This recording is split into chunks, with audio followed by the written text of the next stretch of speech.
I stood on the sidewalk of Market Street, West Philly, staring at the shattered ceramic vase Anthony once gave me, now scattered across the hot asphalt like pale memories under the March sun. The 12-piece Chinese dinner set, our wedding gift from 40 years ago, lay in ruins, white porcelain shards glinting like ice. "You don't have to stay here anymore, Margaret." Vanessa's shrill voice came from the upstairs window. In her hand was my black suitcase, the same one I carried when I followed Anthony into this house in 1985. She hurled it down without hesitation. It hit the pavement, burst open, and my clothes, my life, fluttered through the air like wounded birds. "We just won $85 million. Got it? We don't need to do charity for you anymore." Her words sliced through me sharper than glass. Neighbors began gathering outside. Old Mrs. Dorothy Miles from next door rushed over, but I simply raised a trembling hand. "I'm fine." Malik, my son, the boy I brought into this world after 18 hours of labor at Penn Presbyterian Hospital, stood motionless in the doorway, hands buried deep in his pockets, eyes fixed on the ground. Not a word. From the upstairs window, Lily, 8, and Isaiah, 5, pressed their faces against the glass, sobbing. Isaiah waved and shouted, "Grandma! Grandma!" But Vanessa drew the curtains shut. I knelt down and picked up the shattered wedding photo frame. In it, Anthony wore a gray suit, smiling wide, his arm around my waist, as if afraid I might disappear. I brushed the dust from the cracked glass, my hands trembling. Then I stood tall, looked up at Vanessa, still clutching the lottery ticket like a trophy. "Vanessa," I said, my voice calm, too calm. "Did you read the name on the back of that ticket?" Her triumphant smile froze. A flicker of doubt flashed in her eyes. Then she turned away, pretending to tidy up inside. But it was too late. A yellow cab pulled up beside me. The young African-American driver gave me a kind, knowing look. "Where to, ma'am?" "Anywhere nearby with a cheap room." As the taxi rolled forward, I glanced into the rearview mirror. Malik still stood there, frozen on the porch. Vanessa turned her back, hands shaking as she flipped the ticket over and over. And in the side pocket of my worn handbag lay a folded receipt, the purchase slip from Liberty Quick Mart, with a signature still fresh in blue ink. Margaret Doyle. If you're still listening, tell me where you're watching from. Leave a comment below, a small footprint on this journey. And don't forget to subscribe so every week I can share another true story about people who lost everything, yet still found themselves again. I'm Margaret Doyle, 63 years old. And this is the story of how an $85 million lottery ticket exposed the true face of those I once called family. But before I continue, ask yourself, if you were me, what would you do knowing the fortune they're celebrating? The room I rented was on the 3rd floor of an old building on Walnut Street, tucked behind a small Vietnamese sandwich shop. The smell of grilled meat and hot pho drifted up from below, clinging to my hair, my clothes, my breath.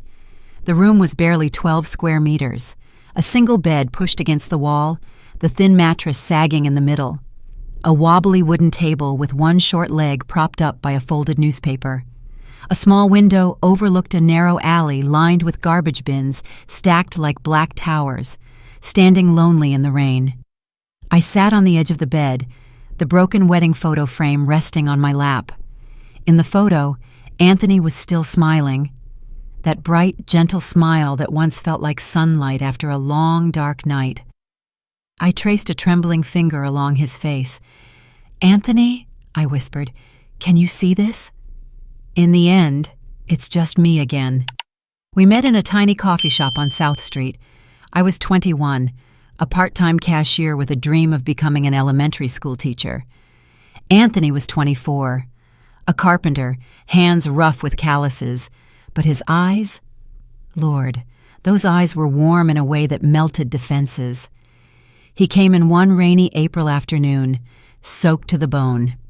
His blue shirt clung to his shoulders, hair damp across his forehead.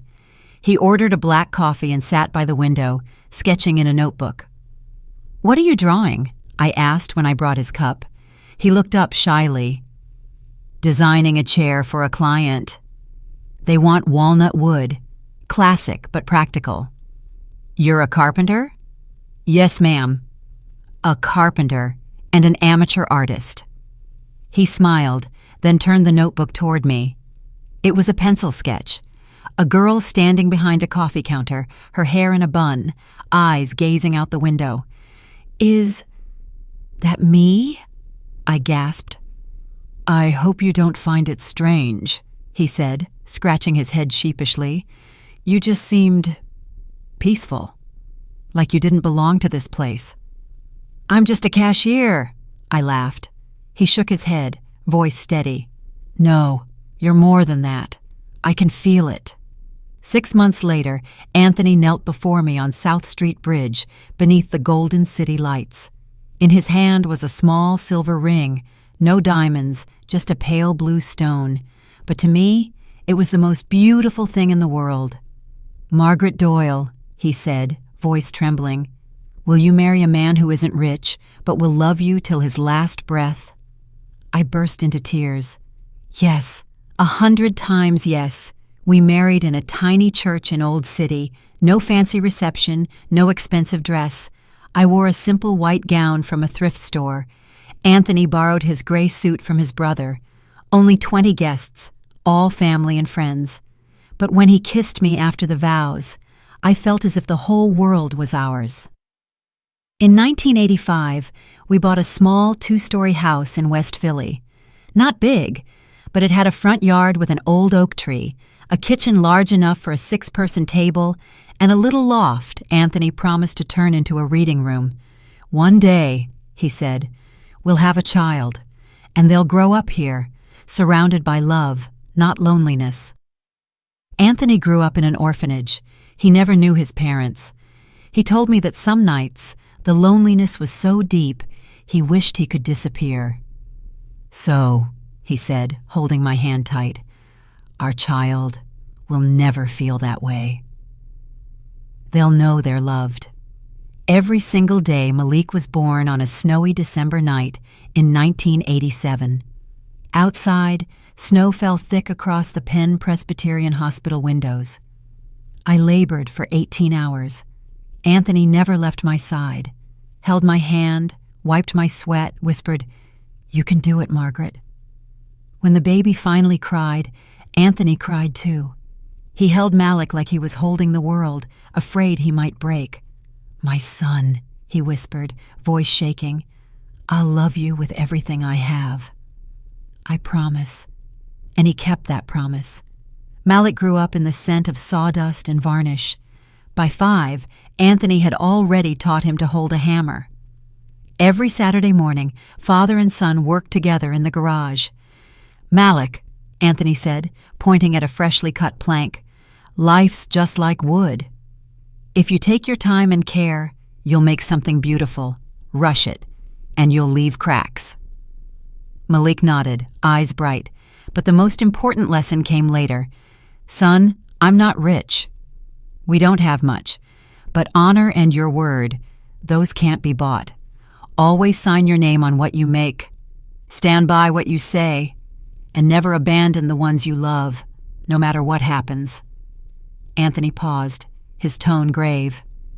"Especially, never let anyone disgrace our family." Malik nodded. "I understand, Dad. But those words would..." By 2015, Anthony began to tire easily.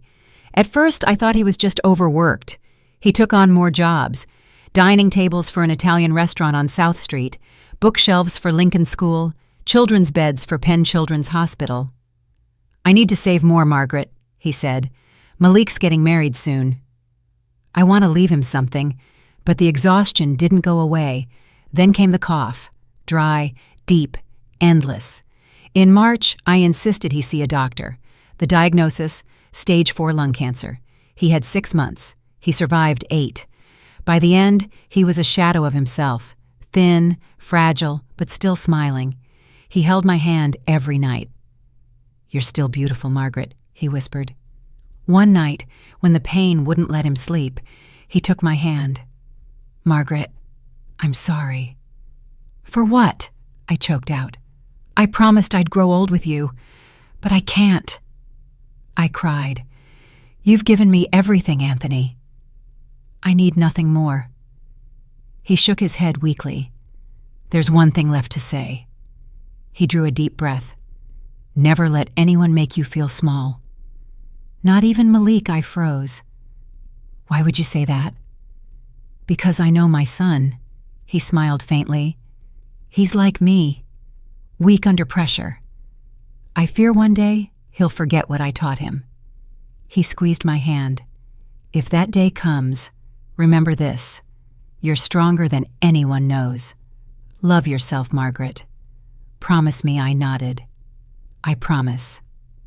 Anthony died on a crisp November morning, golden leaves falling over Old Pine Street Church. The funeral was small. Family, friends, a few carpenters he'd worked with. Malik stood beside me, weeping. "I'm sorry, Mom." I couldn't protect him. "No one could, son," I whispered. "But you must remember what your father taught you." Malik nodded. "I will, Mom. I promise." But that promise broke faster than glass. I ran a trembling hand across Anthony's smiling face in the cracked photo frame. "You were right," I whispered. "Malik forgot." He forgot everything. Tears blurred his face, but something else stirred inside me.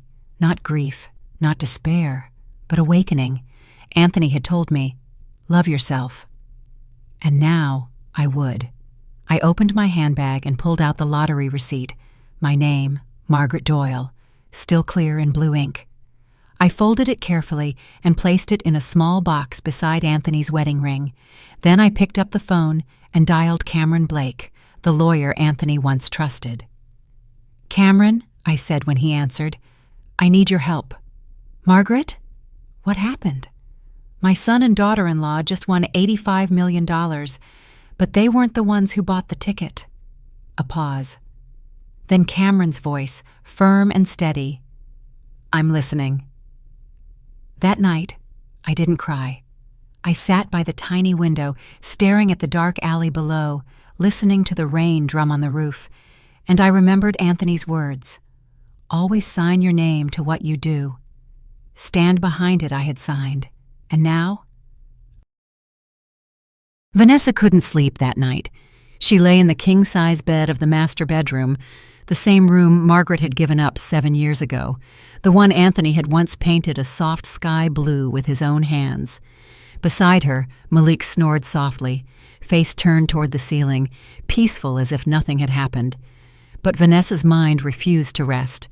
Under the bedside lamp, she turned the lottery ticket over and over. Front side, 6 numbers. Back side, a single handwritten line, faint but legible. Margaret Doyle. "No way," Vanessa muttered. "No way." She tried to piece together the morning before. Margaret had gone grocery shopping. Chicken, potatoes, a few things for dinner. She'd stopped by Liberty Quick Mart on the corner. Had Vanessa seen her holding a lottery ticket when she got home? Number, maybe? The memory was foggy. Margaret had placed her tote bag on the kitchen counter, while Vanessa had been glued to her phone, half listening, as usual. That night, after Margaret went upstairs to sleep, Vanessa came down to make tea. On the counter, beside a grocery receipt, lay a lottery ticket. She picked it up idly. 6 numbers. She never turned it over. The next morning, the news broke. Someone in Philadelphia had hit the $85 million jackpot. Vanessa ran downstairs, grabbed the ticket, and opened the Pennsylvania Lottery website. The numbers matched. She screamed. Malik came running, and everything that followed spiraled into madness. Now in the dark, unease crept through her chest. "Did you read the name on the back of the ticket?" Margaret's calm voice echoed like an alarm bell in her head. Vanessa sat up abruptly, switched on the light, flipped the ticket. Margaret Doyle. The letters tilted slightly, confident strokes. Maybe she wrote it later, Vanessa told herself, to to fake ownership. But even as she said it, she knew it made no sense. She opened the nightstand drawer, grabbed her phone, and searched. Pennsylvania lottery ticket ownership rules. The result flashed. The legal owner is the individual who can prove ownership through 1. Signature on the back, 2. Purchase receipt, 3. Security footage at point of sale. Her heart pounded. She glanced at Malik, still asleep, and shook his shoulder violently. Wake up! Wake up now! He blinked groggily. What is it? Your mother might have been the one who bought the ticket. What? She thrusted at him. Look! Her name's on the back. Malik sat up, blinking hard, holding the ticket. Maybe she signed it after we found it. No, Vanessa's voice rose. We found it on the kitchen counter. She went shopping yesterday. She could have bought it. Malik fell silent, then whispered shakily, So, what do we do? We do something, Vanessa nearly shouted. We can't lose $85 million. But if she really bought it, Vanessa glared at him as if he were stupid. Then we deny it. Say we found it on the counter, didn't know whose it was. Your mother's old, forgetful. Maybe she's mistaken. Malik's voice trembled. I can't say that about my mother. Why not? Vanessa snapped, pacing. Malik, this is $85 million. We've lived off her house for 7 years. You've been in and out of work. I've held 2 jobs to feed 2 kids. Now fate finally gives us a break, and you want to throw it away? But Mom, your mother doesn't need that kind of money, she cut him off. She's 63. How many years does she have left? What about us? Our kids? Malik looked down at the ticket, mute. Vanessa could see his resolve wavering. She softened her voice, took his hand. Malik, you love me, right? You know I do. And Lily? Isaiah? Of course. Then do what's right for our family. She looked into his eyes. We deserve a better life. Malik nodded slowly, but in his eyes, a fragile light was dimming. The next morning, at 9 a.m., the doorbell rang. Vanessa opened it to find a tall black man in his mid-40s, wearing a gray suit and holding a leather briefcase. Good morning. I'm Cameron Blake, attorney at law. I represent Mrs. Margaret Doyle. Vanessa's stomach dropped. Mrs. Margaret hired a lawyer? Cameron smiled politely, but coldly. Indeed. She's asked me to clarify a few matters regarding the lottery ticket currently in your possession. Malik appeared behind her, pale. What's going on? Cameron stepped inside, placed his briefcase on the table, and opened it. According to the information I have, you're claiming ownership of an $85 million ticket. However, the ticket bears Mrs. Doyle's signature on the back. Mrs. Doyle confirms she purchased it at Liberty Quick Mart at 3:47 p.m. He laid a document on the table. Here's the purchase receipt, with her signature, timestamp, and security camera stills from the store. Vanessa took the paper, her hands trembling. The signature matched the one on the ticket perfectly. No, this can't be, she whispered. Cameron continued, voice calm, factual. The store owner, Mr. Ahmed, confirmed she's been buying the same numbers, family birthdays, for over 20 years. Malik sank into a chair, head bowed. Cameron turned to Vanessa. Now, one simple question. Do either of you have any proof that you purchased this ticket? The room fell into suffocating silence. Vanessa's mouth opened, but no words came. Cameron nodded slowly. I see. Then, under Pennsylvania law, the ticket legally belongs to Mrs. Doyle. You are currently in unlawful possession of her property, and your public claim constitutes fraud and theft. No! Vanessa burst into tears. We didn't know! We found it on the counter. We thought... You thought it was yours? Cameron interrupted, his tone sharpening. Without checking? Without asking her? And then you threw her out of her own house? Malik looked up weakly. This house. It still belongs to my mother? Cameron's lips curved into a thin smile. Of course. Mrs. Doyle never transferred ownership. You've been living here by her grace. And now, after your actions, you're in violation of Pennsylvania's Elder Financial Exploitation Act. He closed his briefcase. Mrs. Doyle will not press charges if you agree to one condition.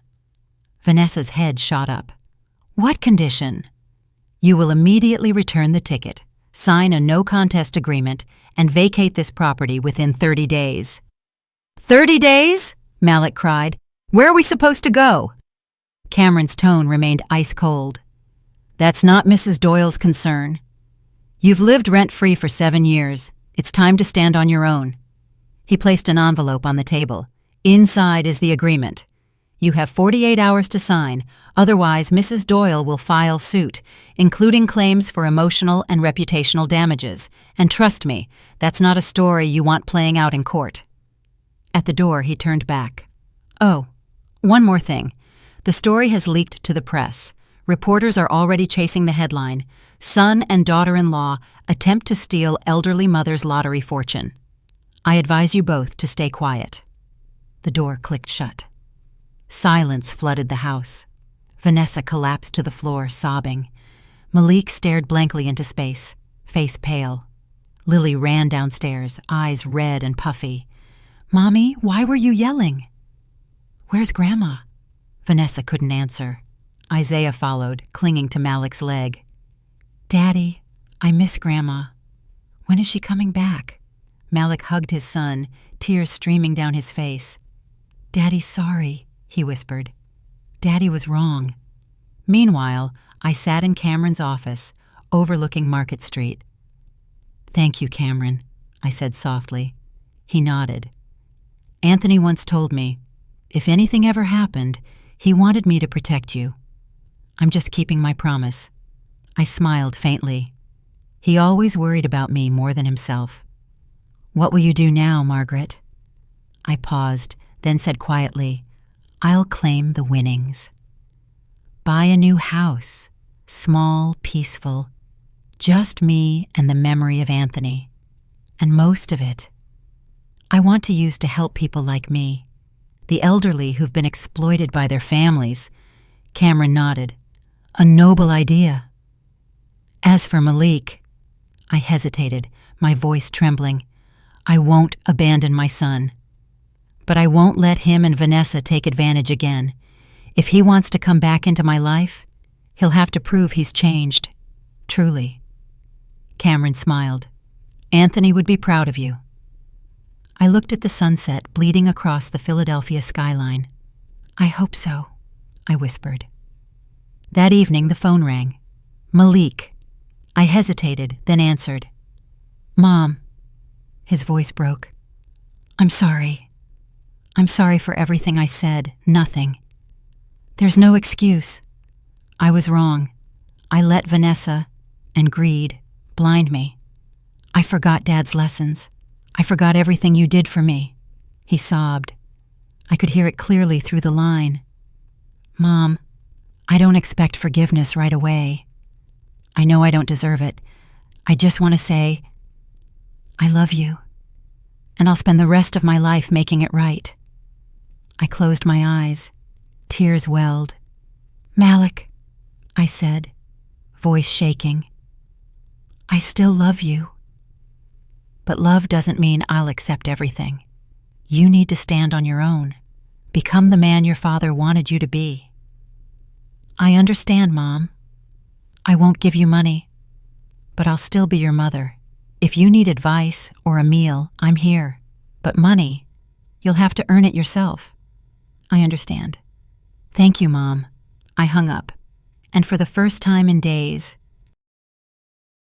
3 weeks later, I stood in front of a small wooden house in Manayunk, a quiet neighborhood by the Schuylkill River, about a 20-minute drive from downtown Philadelphia.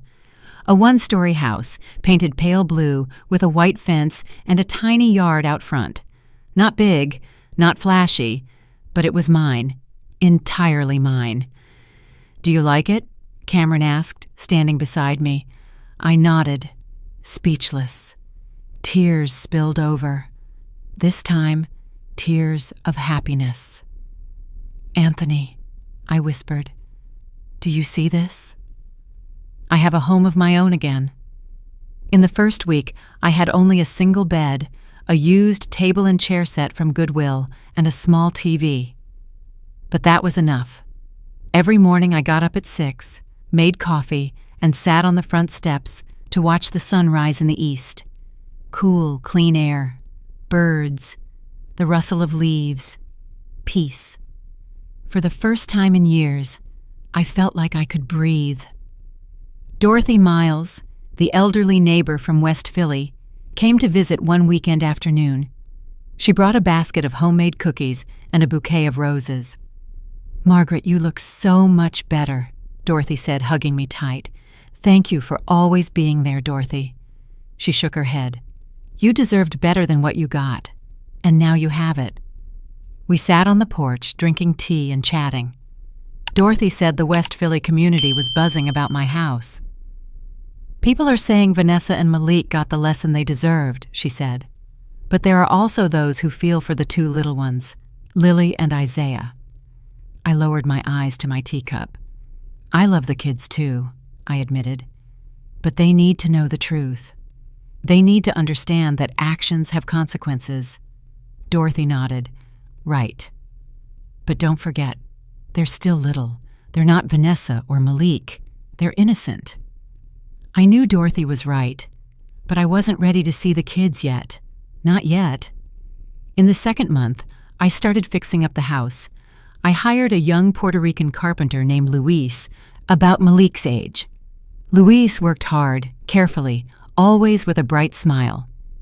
"What do you want to do with the backyard?" Luis asked. "I want to plant roses," I said. "Red roses."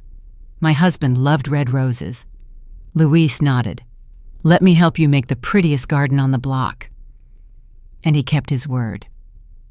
Every evening, after Luis left, I went out to the garden, kneeling in the dirt to plant each young rose bush.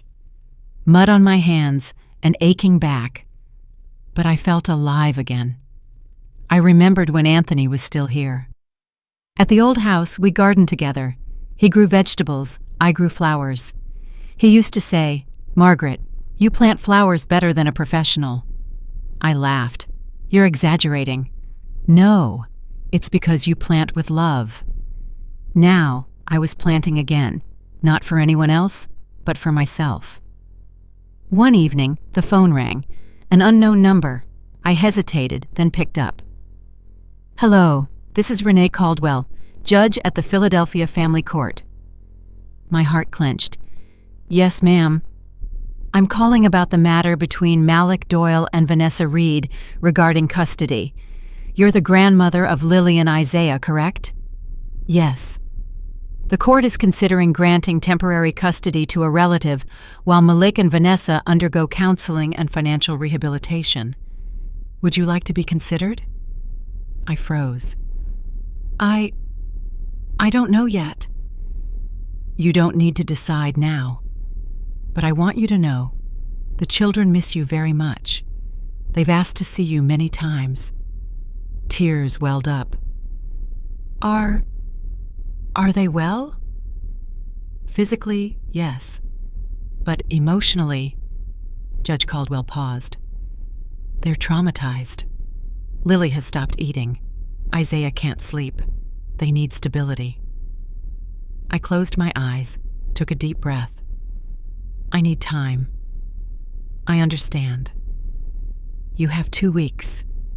After that, the court will decide." I hung up and collapsed into a chair, holding my head as I cried. That night, I went to sit in the rose garden. The full moon shone bright. The red roses had just begun to bloom, petals soft as velvet. "Anthony," I said into the darkness, "I don't know what to do. I love the children, but I'm scared, afraid that if I take them in, I'll be hurt again, afraid Vanessa and Malik will take advantage again." Silence. Only the wind. Then I remembered Anthony's words before he left. "Don't let anyone look down on you, but don't let fear keep you from loving either." I smiled sadly. You always... I walked into the courtroom, my hands slightly shaking. Judge Renee Caldwell sat behind the bench, solemn. Malik and Vanessa sat on one side, pale, with dark circles under their eyes. Lily and Isaiah sat beside a social worker. When he saw me, Isaiah sprang up. "Grandma!" He ran over and wrapped himself around my legs, sobbing. Lily ran after him, hugging my waist, burying her face against my belly. "Grandma, I missed you so much," Lily cried. "I'm sorry my mom made you sad." I knelt and pulled them both into my arms. "It's not your fault," I whispered. "None of this is your fault." Judge Caldwell tapped her gavel lightly. "Mrs. Margaret Doyle, have you decided?" I stood, holding the children's hands. "Your Honor, I have." "I'm willing to accept temporary custody." Malik jumped to his feet. "Mom!" "But," I cut in, looking him straight in the eyes, "you must understand this isn't a chance for you to take advantage of me. I'm taking the children because I love them. Not to help you and Vanessa." Malik nodded, tears spilling over. "I understand, Mom." "I'm sorry." Judge Caldwell nodded. "Very well." The court grants temporary custody to Mrs. Margaret Doyle for 6 months. During this time, Mr. Malik Doyle and Ms. Vanessa Reed must complete counseling, secure stable employment, and demonstrate parental capacity. The gavel fell. This court is adjourned. In the first week that Lily and Isaiah stayed with me, the little house filled with laughter. In the mornings, Lily helped me water the roses. Isaiah dashed around the yard, chasing butterflies, drawing with chalk on the sidewalk. At night, we gathered around the wooden table Luis had built, eating Anthony's favorite dishes: beef stew with potatoes, chicken soup, buttered toast. "Grandma, you cook better than my mom," Lily chirped. I smiled. "Don't say that to your mother." "But it's true." Isaiah nodded solemnly. "I think so too." Malik started visiting once a week per the court schedule. He came on Sunday afternoons bringing toys, books, sometimes flowers for me. "Mom, how are you?" he asked, hovering in the doorway. "I'm well, son." "Are they behaving?" "Very well." Silence. Then Malik said, "Mom, I have a job." I looked up. "Really?" "Yes. Carpenter at a wood shop in South Philly. $18 an hour. Not much, but enough to start," I smiled. "Your father would be proud." Malik burst into tears. "I'm sorry, Mom." I forgot everything Dad taught me. I'm trying to remember now. I placed a hand on his shoulder. "I know. And I'm proud of you." 3 months later, Vanessa came for her first visit. She stood at the door, hair tied back, no makeup, eyes red. "Margaret, may I speak with you a moment?" I hesitated, then nodded. "All right." We sat on the porch. I made tea. Vanessa held the cup, her hands trembling. "I'm sorry," she said, her voice hoarse. "I'm sorry for everything. I was greedy, selfish, cruel. I hurt you, the person who gave me a home when I had nothing." Tears ran down her face. "I'm not asking for forgiveness right away. I know I don't deserve it, but I want you to know. I'm trying to change. I'm in counseling, learning to manage my emotions and my greed. I hope one day I can be a better mother." I was quiet for a long moment, then said, "Vanessa, I can't forgive you immediately. The wound is deep, but I can give you a chance to prove you've changed, not with words, but with actions." Vanessa nodded slightly. "I understand. Thank you."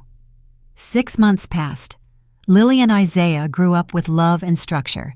They laughed more, slept better. Lily began drawing family pictures with Grandma, Dad, Mom, and little brother.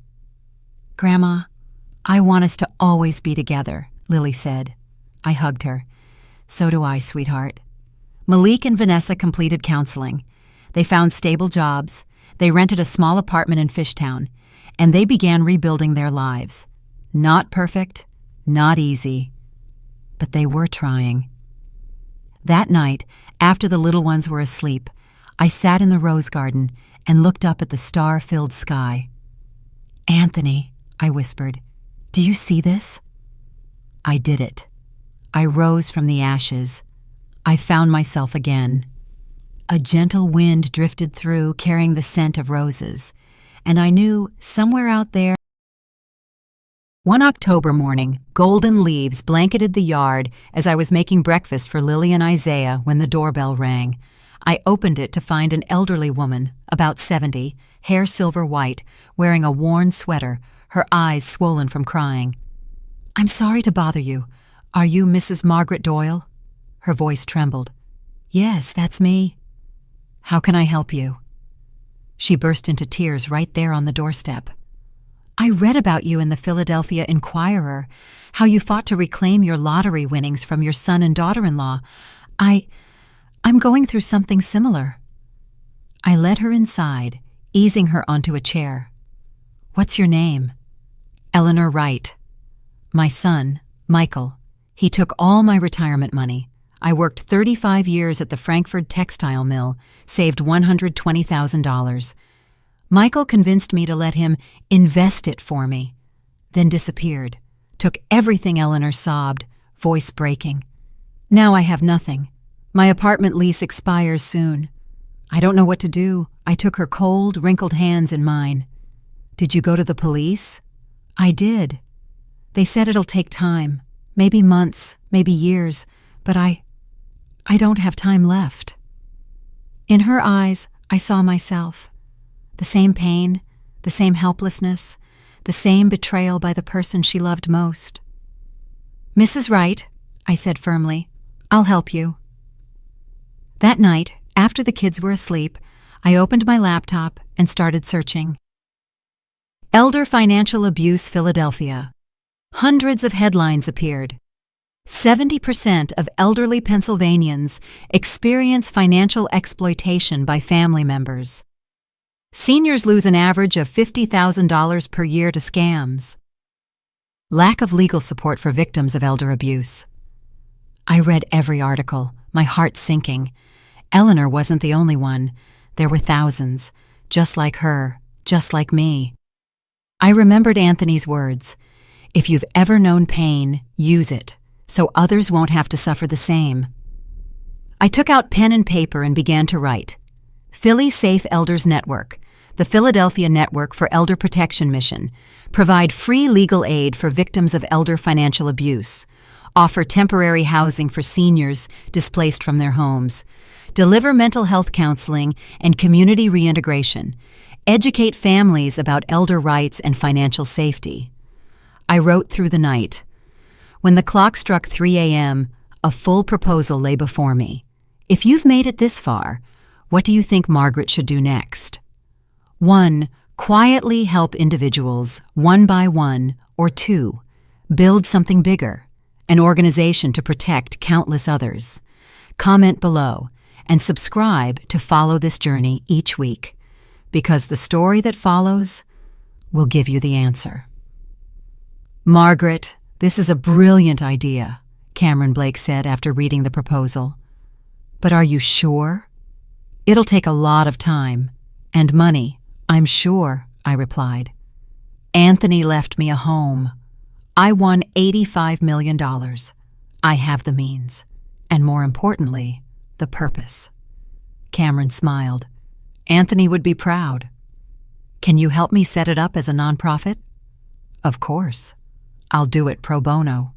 3 months later, the Philly Safe Elders Network officially opened in a 3-story building on Germantown Avenue. First floor, legal and psychological counseling offices. Second floor, 6-bedroom shelter with shared kitchen and community room. Third floor, life skills classrooms and workshops on elder rights. On opening day, over 50 people attended: Dorothy Miles, Cameron Blake, Judge Renee Caldwell, and, to my surprise, Malik and Vanessa. Malik stepped forward, handing me a bouquet of red roses. "Mom, I'm so proud of you." I hugged him. "Thank you, son." Vanessa stood back, hesitant. When our eyes met, She gave a small nod. I nodded back. Not forgiveness, but acceptance. 6 months later, Eleanor Wright became our first success story. Cameron helped her sue Michael and recover $80,000. She moved into one of the second-floor rooms, then stayed on as a volunteer. "Margaret," she said one evening as we cooked dinner for new residents, "you saved me, not just financially, but emotionally. You gave me a reason to live again." I hugged her.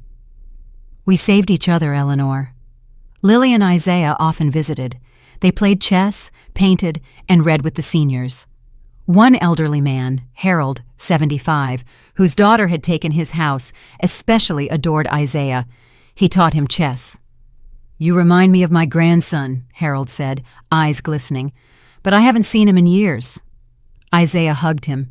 "You can be my grandpa," Harold cried. 1 year later.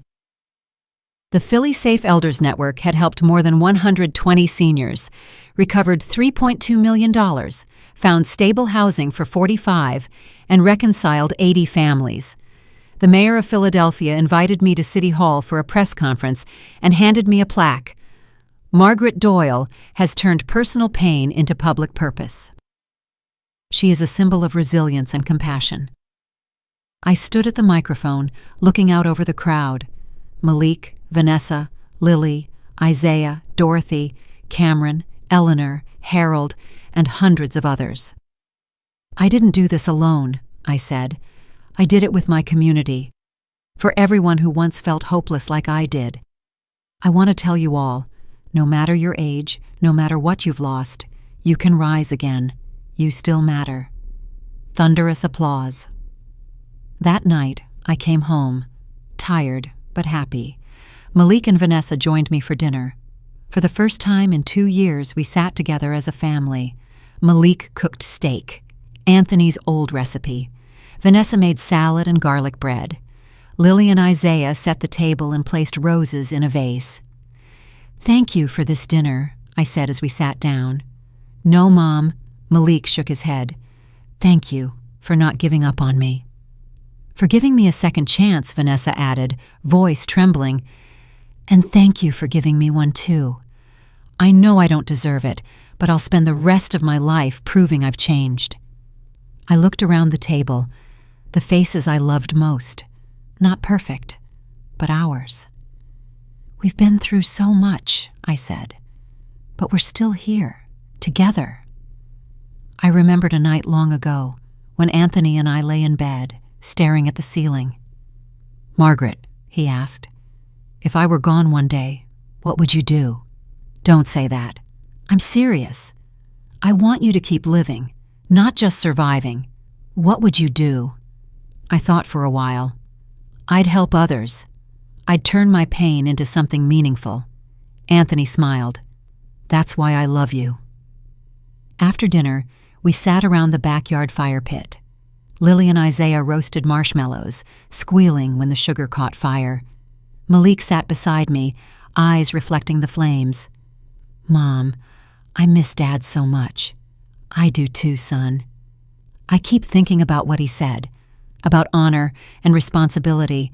I'm ashamed I forgot, but you remembered again, Malik, and that's what matters. He nodded. I want my kids to grow up with those same values, not money, but love and respect. I squeezed his hand. Your father would be proud.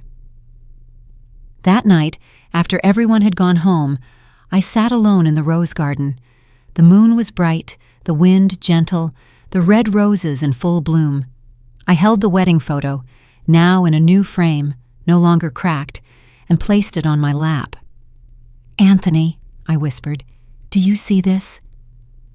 I did it. I turned pain into purpose. I've helped others, and I still love you. Every day. The wind stirred, carrying the scent of roses, the rustle of leaves, and in that moment, I felt Anthony beside me. Not visible, but present. I'm proud of myself, Anthony. And I hope you're proud of me too. Life isn't always fair. Sometimes the ones we love most hurt us the deepest. But I've learned this. Forgiveness isn't forgetting. It's freeing yourself from anger. Love isn't accepting everything. It's setting boundaries that protect your soul. Strength isn't never falling. It's rising, again and again. I fell, but I stood back up, and now I'm helping. The following November, as Philadelphia grew cold again, I received a call from Penn Presbyterian Hospital. Mrs. Margaret Doyle, we're calling about an emergency. Your daughter-in-law, Vanessa Reed, has been in a car accident. My heart stopped. Is she okay? She's conscious, but her injuries are serious. She's asked to see you. When I walked into the hospital room, Vanessa lay in bed, her leg in a cast, an IV drip hooked to her arm, her face covered in scratches. Margaret, her voice trembled. I sat beside her and took her cold hand. How are you feeling, dear? She shook her head slightly. I was so scared. When the car spun out and hit the divider, the only thing I could think was, I never got to tell you a proper apology. Tears filled her eyes. These past 2 years, I've tried to change. Therapy every week, working again, trying to be a good mother. But I never had the courage to tell you how deeply sorry I am for everything I did to you. I handed her a tissue. Vanessa, I can see you've changed. Malik has too. Lily and Isaiah are happier. That's what matters most. But do you truly forgive me? She whispered, fear flickering in her eyes. Or are you just tolerating me? I was quiet for a moment before answering slowly. Forgiveness isn't a moment, Vanessa. It's a journey. There are still days I look at you and it hurts. I still remember you throwing my things onto the street. I still hear you saying, we don't need to do charity for you anymore. Vanessa broke down sobbing. I'm sorry. I'm so sorry. But I've also seen you make amends, being patient with the kids, apologizing to Malik when you lose your temper, learning to love not with money, but with time and care. I squeezed her hand. So yes, I forgive you. Not because you're perfect, but because you're trying. And that's all I need. Vanessa hugged me, crying in my arms like a lost child who'd finally found her way home. If it were you, what would forgiveness mean? A. Forgetting the past. B. Accepting it, but setting new boundaries. Comment A or B, and don't forget to subscribe to follow the rest of the story. That Thanksgiving, I hosted dinner for everyone. Malik, Vanessa, still on crutches, Lily, Isaiah, Dorothy Miles, Eleanor Wright, Harold, and Cameron Blake. The table wasn't big enough, so we added another. The more, the merrier. Malik roasted turkey using Anthony's recipe. Vanessa made mashed potatoes and cranberry sauce. I baked pumpkin pie. Dorothy brought homemade wine. Eleanor made cornbread. Before we ate, I stood and raised my glass. I want to give thanks, not just for this meal, but for every person sitting here tonight. I looked around the table. 2 years ago, I stood on Market Street watching my belongings shattered on the pavement.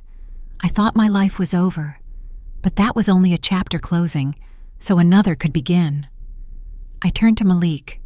My son made mistakes, but he got back up, learned, and became stronger. Then to Vanessa. My daughter-in-law hurt me, but she had the courage to face her past and change. Then to Lily and Isaiah. My grandchildren taught me that love doesn't need perfection, only sincerity. Then to Dorothy, Eleanor, and Harold. You taught me that family isn't just blood. It's the people who stand beside us when we fall. Finally to Cameron. And my late husband's friend, who kept his promise to protect me even when he was gone. My voice broke. Thank you all for showing me that life always offers second chances if we're brave enough to take them. Applause filled the room. Lily and Isaiah hugged me. Malik cried. Vanessa did too. After dinner, Isaiah sat at the old piano I'd recently bought. He'd been learning for 6 months and was clumsily playing Clair de Lune. Malik sat beside him, correcting his hands. "Dad, do you play?" "Not really, but your Grandpa Anthony did. He was wonderful." "Really? I never met him." Malik smiled softly. "He passed before you were born, but I believe he's watching you." Isaiah paused, thoughtful. "Then I'll play so well he'll be proud." Malik hugged him. "He already is, son." That Christmas Eve, snow blanketed the yard. Lily and Isaiah built snowmen, giggling as Dorothy threw snowballs. I stood by the window, heart full. Malik approached with a small gift box. "Mom, my Christmas present to you." Inside was a silver pendant carved with 2 hands clasped together. "This is you and Dad," he said softly, "and it's also you and me." No matter what happened, we still held on. I hugged him tightly, tears falling. "Thank you, Malik." That night, after everyone left, I sat alone by the fireplace. In my hand was our wedding photo, around my neck the pendant Malik had given me. "Anthony," I whispered, "I forgave our son. I forgave Vanessa. And most importantly, I forgave myself." I stared into the flames. There was a time I asked if I'd failed as a mother, if that's why our son treated me that way. I wondered if I even deserved your love. Tears warmed my cheeks. Now I understand. I'm not perfect, but I've done my best, and I've loved with all my heart, and that's enough. I lifted the photo and kissed Anthony's face. "You once told me, 'Love yourself, Margaret.' Now I finally can. I love myself, and I know I deserve happiness." At midnight, my phone buzzed. A message from Malik. "Mom, I can't sleep. I just wanted to say I love you. I'm sorry for all the wasted years. From today, I'll be the son Dad wanted me to be. I promise." I smiled and replied, "I love you too, my son, and I believe in you. Sleep well. Tomorrow is a new day." That Christmas Day, I went to the organization to help prepare lunch for residents. Eleanor was stirring soup, Harold decorating the tree, volunteers from Temple wrapping gifts. "Margaret, are you happy?" Eleanor asked as we chopped vegetables. "I am," I smiled. "For the first time in years, truly happy." "You deserve it." I looked around, at the elders once broken, now laughing, living, hoping again. "We all do, Eleanor. Every one of us." That afternoon, I visited Anthony's grave. Snow blanketed the headstone. I knelt, brushed it clean, and laid a bouquet of red roses. "Anthony, I didn't come alone this year." I turned. Malik, Vanessa, Lily, and Isaiah stood behind me, each holding flowers. "We wanted to say hi to Grandpa," Isaiah said. They placed their roses on the grave. Lily read a poem she'd written herself. "Grandpa, I never met you, but I know you're kind and gentle. Grandma always talks about you, and I see you in her smile." I hugged Lily, crying. Malik knelt before the grave. "Dad, I'm sorry for forgetting your lessons. I'm trying to remember again, and I promise to pass them on to my children." Vanessa knelt beside him. "Sir, I never met you, but I'm sorry for hurting the woman you loved most. I'll spend my life making it right." We stood there in the falling snow, not perfect, but a family. Before leaving, I turned back for one last look. "Anthony," I whispered, "I did it. I turned pain into purpose. I forgave, I loved, and I lived the way you wanted me to." A soft wind blew. A single rose petal fell onto the stone, and I knew Anthony was smiling. Life is a long journey. Sometimes we fall. Sometimes we're betrayed. Sometimes we want to give up. But I've learned, strength isn't about never being weak. It's standing back up when you fall. Forgiveness isn't forgetting. It's freeing yourself from anger. Love isn't accepting everything. It's setting boundaries to protect yourself. I lost everything once, but I found myself again. And that is the A year later, on an April morning when cherry blossoms were in full bloom across Philadelphia, I woke with a strange feeling. Not sadness, not worry, but a deep peace. I was 65. More gray in my hair, more lines on my skin.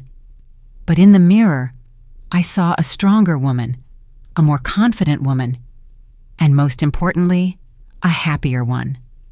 Today was special. Today marked 10 years since Anthony passed away, and it was also the grand opening of the Anthony Doyle Community Center, a community center named after my husband, offering free carpentry training to underprivileged youth. The center sat in Fishtown, inside a renovated old warehouse. 500 square meters of space, fully equipped, table saws, band saws, sanders, tool racks. On the wall hung a large photo of Anthony, holding a hammer, smiling, eyes burning with passion for the craft. Beneath it, carved into a plank of wood, carpentry isn't just making things. It's making value. And the greatest value is human dignity. Anthony Doyle. Over 200 people attended. The mayor of Philadelphia, city council members, donors, carpenters who had worked with Anthony, and of course, my family. Malik stood beside me, eyes red. He looked up at his father's picture, voice trembling. "Mom, Dad would be so proud." "Your father has always been proud of you, Malik, even when you made mistakes." Vanessa squeezed my hand. "Thank you for honoring him like this. Thank you for letting us be part of this legacy." Lily and Isaiah ran around the shop, curious about everything. Isaiah stopped before a half-finished wooden chair. "Grandma, can I learn to make chairs like Grandpa?" I knelt and hugged him. "Of course, sweetheart." Grandpa wanted every child, especially kids like you, to know that their hands can make miracles. I stood at the microphone and looked out at the crowd. 10 years ago, I lost the man I loved most. Anthony didn't leave a fortune, didn't have a college degree. He was an ordinary carpenter. I paused, my voice catching. But he left me the priceless things, lessons about dignity, honor, and a meaningful life. I swept my gaze across the hall. 2 years ago, after betrayal, when I thought I'd lost everything, I asked whether I was strong enough to stand again. The answer is yes. Because Anthony taught me, strength doesn't come from money or power, but from knowing who you are and living by your values. Applause rose. This center doesn't just teach carpentry. We teach our young people that no matter where they come from, no matter the mistakes they've made, they can still create something beautiful. They always have worth. After the ceremony, the first class began. 15 students, ages 16 to 22. The instructor was Malik. My son held a piece of oak, his voice steady. "My dad used to say, wood is like people. If you respect it, understand it, and are patient, it becomes something wonderful. Rush it, be rough, and it cracks." He looked each student in the eye. "Your lives are the same. You can make mistakes, but with patience and effort, you'll create something extraordinary." I stood in the doorway, watching my son teach, seeing Anthony in every gesture. The circle had closed. I was reading in the rose garden when Dorothy dropped by. "Margaret, have you heard the news?" "What news?" "Vanessa just got a full scholarship in psychology at Community College of Philadelphia. She wants to become a counselor for families in crisis." I smiled. "Really?" I didn't know. And Malik was accepted to the advanced program at the Philadelphia Woodworking School. They say he has natural talent. My chest swelled with pride. "Anthony," I whispered to the wind, "do you see? Our son has found his way back." That night Isaiah slept over. He was 7 now, taller, playing the piano more skillfully. After dinner he sat and played What a Wonderful World by Louis Armstrong. I sat beside him, listening, and tears spilled. "Grandma, why are you crying?" he asked, worried. "I'm not sad, sweetheart. I'm happy. Happy because I have you." He hugged me. "I love you, Grandma." "I love you too, Isaiah." That year, we held Thanksgiving at the Anthony Doyle Community Center. Not just family, but students, volunteers, and residents from the Philly Safe Elders Network. Over 100 people sat around long tables, built by the students themselves. The food wasn't fancy: turkey, mashed potatoes, salad, bread, pumpkin pie, but it overflowed with love. Before we ate, I stood up. 2 years ago, I was alone in a tiny rented room, eating instant noodles and thinking my life was over. Today, I stand among the people I love and realize, sometimes losing everything is how we find what truly matters. I looked around. Thank you, all of you, for giving me a reason to keep living, for showing me that family isn't just blood, it's love. Eleanor rose. "Margaret, you saved us." "Let us thank you." Applause filled the room. Some people cried. I did too. After dinner, when everyone had left, only me, Malik, Vanessa, and the kids remained. We sat around the center's fireplace, quietly soaking in the warmth. Malik spoke softly. "Mom, I want to ask you something." "What is it, son?" "Do you regret forgiving me and Vanessa?" I looked at him, thought for a moment. "No, son. Forgiveness isn't forgetting. I still remember the hurt. But I choose not to let it run my life. I choose to keep walking." Vanessa asked, "Were there times you felt we didn't deserve forgiveness?" "There were," I answered honestly. "There were nights I wrestled with why I gave you a second chance." Then I realized, forgiveness isn't because you deserve it. It's because I deserve to be free. Malik nodded, tears falling. "I'll never forget what you've done for me." Never. Lily was 10, Isaiah 8. Both were doing well in school. Lily loved drawing. Isaiah loved piano and woodworking. One afternoon, Isaiah came over carrying something wrapped in paper. "Grandma, I made this for you." I unwrapped it. A carefully crafted wooden box, the lid engraved, "For Grandma Margaret, with love, Isaiah."